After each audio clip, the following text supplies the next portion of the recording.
அம்பலமானது Udaya சுமதியின் audio.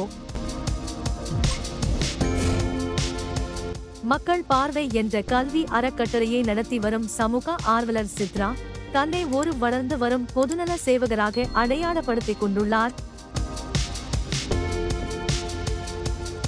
யூடியூபில் பிரபலமான நபர்களின் உண்மையான முகத்தை சில ஆதாரங்களுடன் வெளியிடுவதாக கூறி அண்மையில் பத்திரிகையாளர் சந்திப்பு ஒன்றை நடத்தினார்.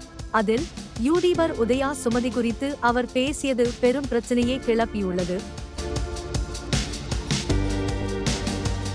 திருச்சி சாதனா என்ற யூடியூபர் உதயா சுமதிக்கு ரேட் பேசிய ஆடியோ ஒன்றை வெளியிட்டதாக சுமதி மீது சித்ரா குற்றம் சாட்டினார்.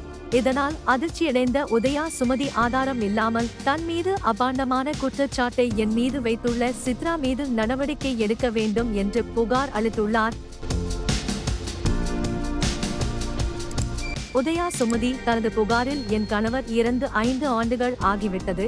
ஒரு தனி மனுஷியாக என் குழந்தையை மிகவும் சிரமப்பட்டு வளர்த்து வருகிறேன். என் குடும்பம் என் குழந்தை என வாழ்ந்து கொண்டிருக்கும் என் மீது ஊடகங்களில் இப்படி அபாண்டமான குற்றச்சாட்டை வைத்துள்ளார் சித்ரா. அதே ஊடகங்களில் ஆதாரத்தை கொடுக்க வேண்டும், இல்லை என்றால் மன்னிப்பு கேட்க வேண்டும். என்னுடைய நடத்தை பற்றி மோசமாக உருவகப்படுத்தியதற்கு அவருக்கு தக்க தண்டனை வழங்க வேண்டும் என்று குறிப்பிட்டுள்ளார் சுமதி. இந்த சம்பவம் சமூக வலைதளங்களில் பெரும் பரபரப்பை ஏற்படுத்தியுள்ளது. சித்ராவின் குற்றச்சாட்டுக்கு ஆதரவாகவும் எதிராகவும் கருத்துக்கள் பதிவிடப்பட்டு வருகின்றன. உதயா சுமதிக்கு ஆதரவாக பலரும் குரல் கொடுத்து வருகின்றனர். மறக்காம லைக், ஷேர், சப்ஸ்கிரைப் பண்ணுங்க. நன்றி.